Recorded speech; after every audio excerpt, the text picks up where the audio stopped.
오늘은 에베소서 6장 17절 말씀입니다. 같이 한번 읽죠. 17절. 구원의 투구와 성령의 검 곧 하나님의 말씀을 가지라. 아멘. 구원의 투구에 대해서 생각을 해봅니다. 사탄 마귀의 군대와 영적 싸움을 하면서 승리하기 위해서는 하나님께서 제공하시는 무기를 사용해야 되겠죠. 그 무기를 성경은 에베소서 6장에서는 전신갑주, 하나님의 전신갑주라고 그렇게 말씀하고 있습니다. 그 가운데 오늘 17절 상반절을 보게 되면 구원의 투구가 언급되고 있는데요. 영어로는 헬멧이라고 많이 쓰고 있습니다. 투구라는 말보다는 오히려 헬멧이라는 말이 더 친숙하죠.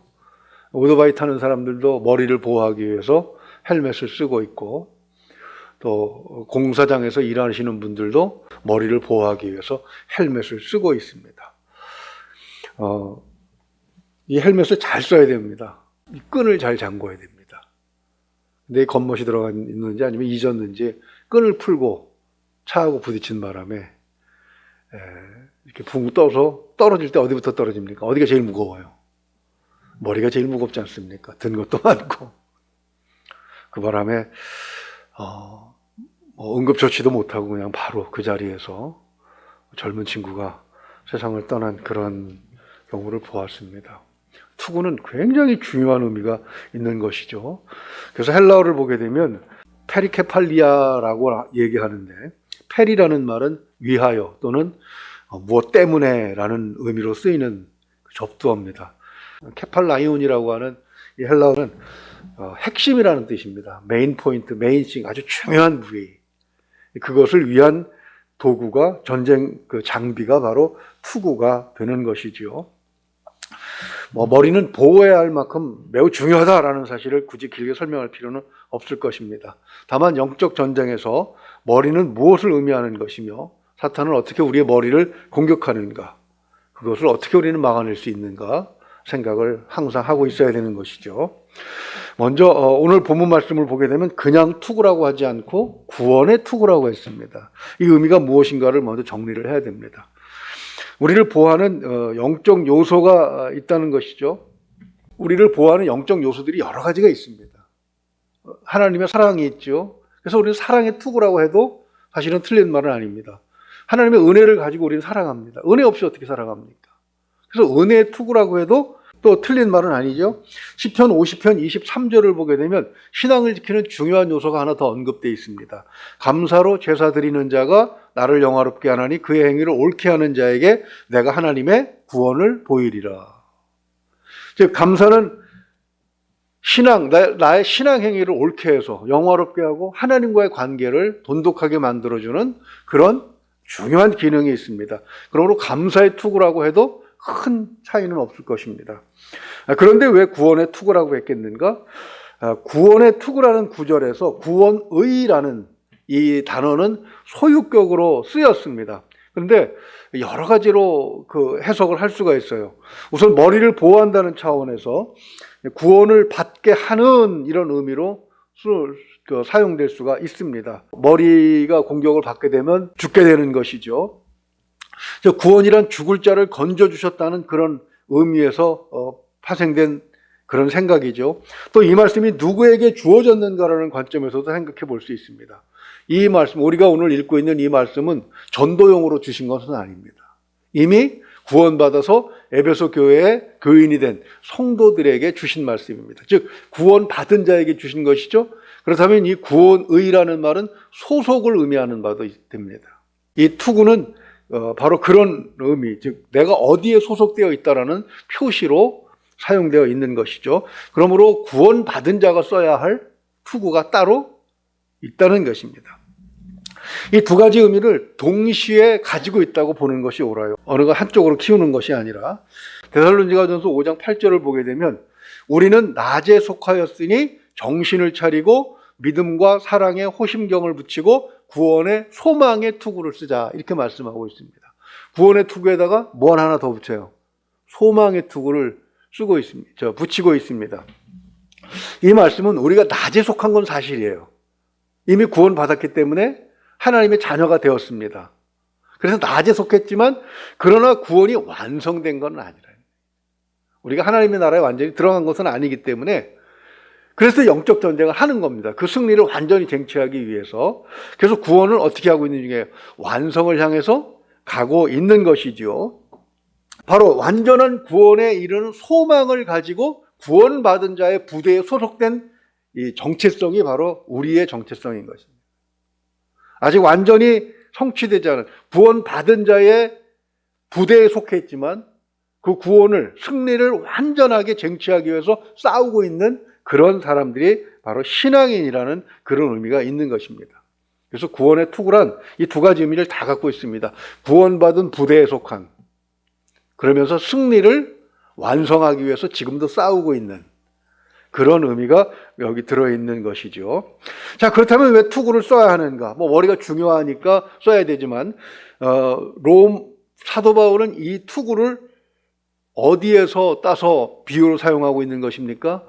사도 바울이 살던 시대, 지금으로부터 2000년 전 고대 로마의 군인들이 사용했던 그런 투구를 비유로 사용하고 있는 것이죠. 그 투구를 보게 되면 소속을 드러내고 있습니다. 즉 로마 군인들이 썼던 투구가 다르고 로마와 싸웠던 다른 부대 사람들이 썼던 투구가 다릅니다. 즉 소속이 분명해야 된다는 얘기죠. 한 나라의 부대들도 쓰는 모자가 다릅니다. 투구, 전쟁 때 사용하는 투구도 달라요. 멋들어진 아주 신체 건강한 청년들이 절도 있게 탁탁 걸어가는 그런 군인들이 있습니다. 헌병들이요. 그들은 항상 이렇게 뭘 쓰고 있는데 그런 것도 차이가 있지만 해군이나 육군이나 공군이나 쓰는 모자가 다릅니다. 적군과는 완전히 달라야 되겠죠. 에베소서 4장 22절에서 24절을 한번 볼까요? 너희는 유혹의 욕심을 따라 썩어져가는 구습을 따르는 옛사람을 벗어버리고 오직 너희의 심령이 새롭게 되어 하나님을 따라 의와 진리의 거룩함으로 지으심을 받은 새 사람을 입으라. 즉 옛날 소속에 있었던 그 투구를 계속 가져다 사용하게 되면 오해를 받게 되는 거죠. 내가 어느 부대에 속해 있는지 나도 헷갈리지만 내 동료들도 헷갈리고 적군도 헷갈리는 겁니다. 그러기 위해서 분명하게 구원받은 자의 투구, 구원을 소망하고 있는 자의 투구를 써야 되는 것이죠. 그것을 4장 24절에서는 새 사람이다 이렇게 표현하고 있는 것입니다. 이 모자는 즉 구원의 투구를 써야 되는 것은 지시를 어디에 받느냐. 내가 영적 전쟁에 나선 병사라고 하면 누구의 지휘를 받느냐라는 그런 의미도 있는 것입니다. 우리 시편 1편 1절을 보게 되면 이런 말씀이 있습니다. 잘하는 말씀이니까 제가 읽어드릴게요. 복 있는 사람은 악인들의 꾀를 따르지 아니하며 죄인들의 길에 서지 아니하며 오만한 자의 자리에 앉지 아니하고. 자, 복 있는 사람이 그렇다면 복 없는 사람은 어때요? 악인의 꾀를 따르고 죄질 생각을 하고 오만한 자들이란 얘기죠. 이런 것들을 계속해서 주입시키는 내가 누굽니까? 우리가 어디 있느냐에 따라서 어떤 투구를 쓰고 어디에 소속되어 있느냐에 따라서 내게 오는 지시가 다르다는 거죠. 하나님께서는 선한 것을 주십니다. 그러므로 우리는 어디로부터 오는 지시를 받아야 됩니까? 시편 1편 2절에서는 오직 여호와의 율법을 즐거워하여 그의 율법을 주야로 묵상하는도다 이렇게 말씀하고 있습니다.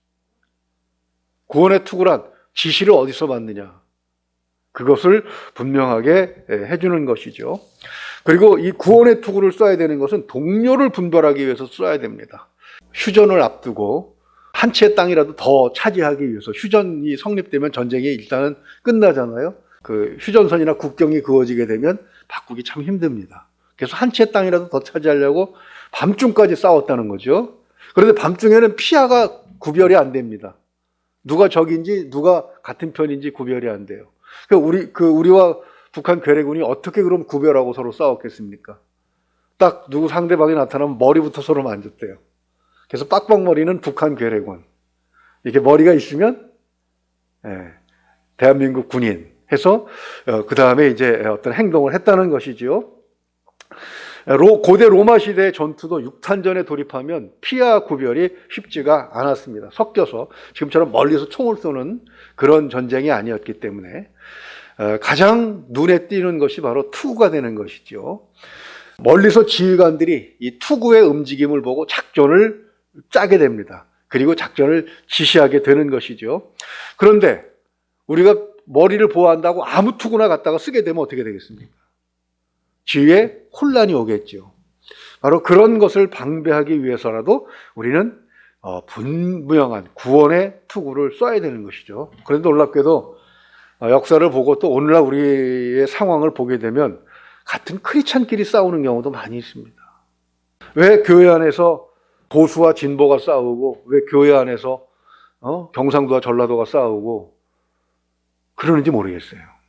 가짜가 많이 들어와 있기도 하지만 누군가가 구원의 투구를 안 쓰고 다른 투구를 쓰고 하나님의 일을 하고 있기 때문이 아닌가, 그런 생각을 많이 해본 적이 있습니다.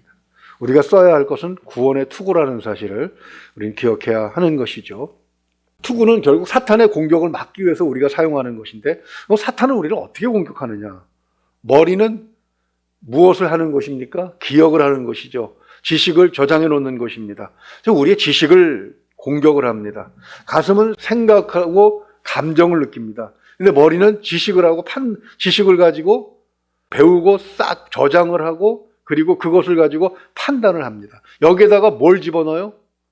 잘못된 지식을 주입하게 되면 어떻게 됩니까?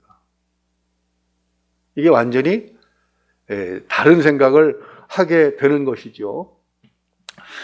그렇기 때문에 투구를 쓰고, 구원의 투구, 즉 나는 하나님의 백성이다, 나는 예수 그리스도를 따르는 자다, 분명한 의식을 가지고 우리가 세상 지식을 습득함에 있어서도 분별을 해줘야 한다는 것입니다. 한동안 러시아의 얘기를 많이 했습니다만, 러시아를 공산화시킨 사람들이 누구냐? 스탈린 같은 사람, 레닌, 스탈린 같은 사람들이 다 뭐였다? 신학생이었다는 것이죠. 러시아 정교회에서, 그 신학교에서 잘못된 생각들을 주입받는 바람에 그들은 오히려 사탄의 도구로 사용되어질 수밖에 없다는 것이죠. 그럼 교수들이 뭘 가르쳤느냐? 바늘 끝에 천사가 몇 명이나 앉아 있을 수 있느냐? 성경에 그런 게 뭐가 있어요? 성경은 그런 거 가르치라고 그런 내용 기록해 놓은 게 아니거든요. 이런 쓰잘데기 없는 쓰레기들 같은 것들, 이런 지식들, 그런 것들을 잘못 주입시켜가지고 사람들로 하여금 잘못된 길을 가게 하는 것, 그것이 바로 사탄의 공격입니다. 그리고 우리는 그리스도의 장성한 분량에 이르기까지 계속해서 그리스도의 하나님을 아는 지식으로 성장해 가야 되는 것이죠. 두 번째 공격은 머리의 기능을 정지시키는 것입니다. 생각을 못하게 만들어요. 전통이 마련되면 그게 옳다고 생각하고 그냥 끌고 나갑니다. 분명히 내가 잘못된 생각으로, 또는 그 시대에 필요해서 있었던 그런 일임에도 불구하고 이 편견, 이런 것들을 계속해서 사탄은 우리에게 주입을 합니다. 그래서 하나님의 이름으로 엉뚱한 짓을 하게 해요. 사도 바울이 고백한 게 무엇입니까? 내가 죄인 중에 괴수로다. 왜요?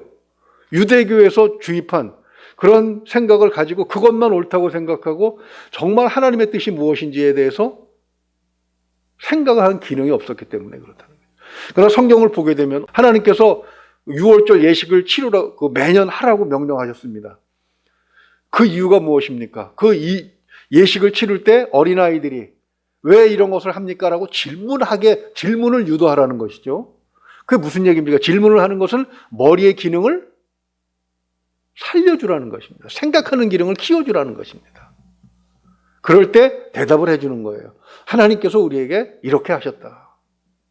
근데 우리나라 교육에 지금은 많이 발전을 했더라고요. 근데 저희가 다녔을 때만 해도 주입식 교육이라고 했습니다. 막 때려 박는 거죠, 여기다. 그냥 옳고 그런 거 안 따져요. 그냥 갖다 때려 박아요. 성경은 그렇게 하지 않습니다. 하나님은 계속해서 생각하게 하시다. 요나가 하나님의 생각 대신에 자기 생각에 몰두해가지고 하나님의 명령을 거부하고 도망가잖아요. 배 타고 다시 들어가는 배를 타고 도망갑니다.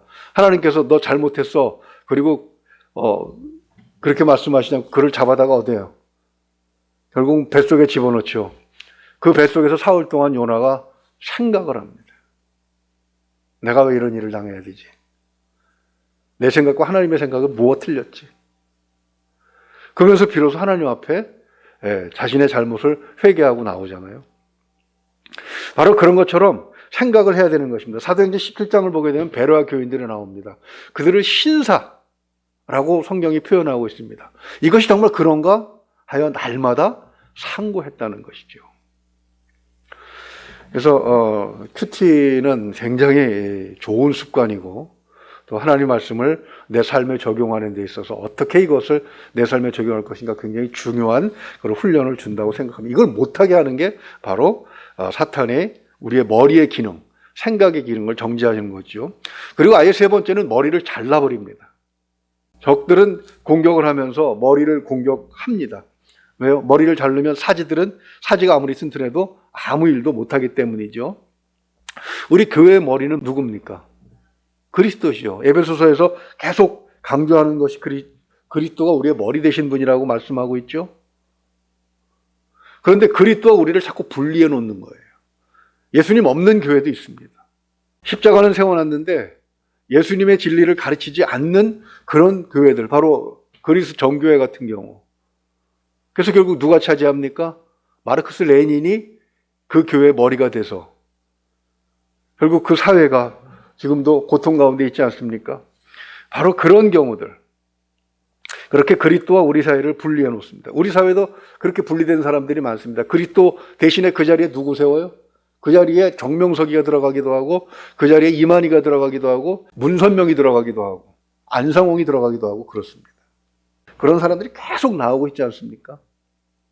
바로 그런 공격들을 막아내기 위해서 우리는 그리스도의 구원의 투구, 우리가 그리스도로 말미암아 구원을 받았다고 하는 분명한 의식을 가지고 신앙생활 해 나가야 하는 것이죠. 말씀을 정리하면 그렇습니다. 지피지기면 백전불태라고 했습니다. 저걸 알고 나를 알면 100번 싸워도 지지 않는다는 것이죠.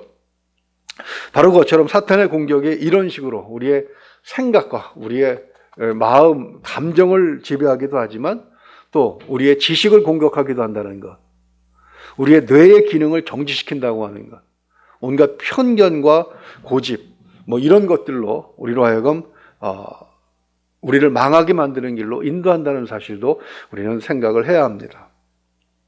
그래서 우리는 아주 사소한 일에도 우리 일상생활 속에서도 내가 예수 그리스도로 말미암아 구원받은 자라는 분명한 의식을 가지고 모든 것을 받아들여야 될 줄로 믿습니다.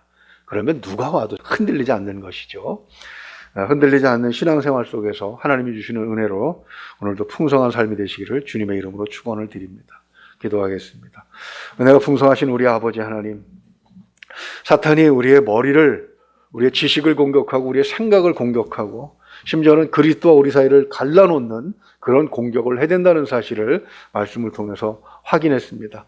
하나님, 우리가 구원의 투구를 써야 하는 것, 우리가 누구 때문에 구원을 받았으며 누구로 인해서 하나님의 자녀가 되었는지 분명하게 의식을 가지고 살아가는 것임을 말씀을 통해서 확인하게 하심을 또한 감사합니다.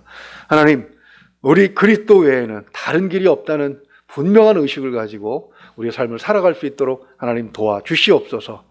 모든 쓸데없는 생각들과 잘못된 생각들을 배격할 수 있는 지적인 분명함이 우리 안에 있게 하여 주시옵소서. 성령께서 말씀으로 하늘의 신령한 양식으로 우리를 영육간에 강건하게 하시기를 원합니다. 구원의 소망을 가지고 그 길에서 흔들리지 않고 살아갈 수 있도록 도와주시옵소서. 이끌어 주시옵소서. 믿고 의지하오며 우리 주 예수 그리스도 이름으로 기도하옵나이다. 아멘.